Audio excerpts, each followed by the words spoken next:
Hi everyone, welcome back to another episode from Crazy Gamer. Today in this video, I'm gonna show you how to power up Pokemon in Pokemon Go. To power up a Pokemon in Pokemon Go, launch open the Pokemon Go application on your device and log into your account first. Now from the home page, tap the Pokeball at the bottom center of the screen to open the menu.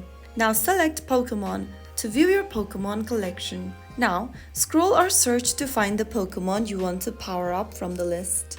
Click on the Power Up button on the next page, and then you will see how much Stardust and Candy is required. Click on the Power Up button once you have enough, and click on Yes in the pop-up to power up the selected Pokemon. Make sure you have sufficient Stardust and Candy, and right after you do that, you can power up your Pokemon. Repeat the process to keep strengthening your Pokemon as you collect more Stardust and Candy. That is how it's super easily done. If you found the video helpful, don't forget to like, share and subscribe. I will see you in the next episode. Thank you for watching.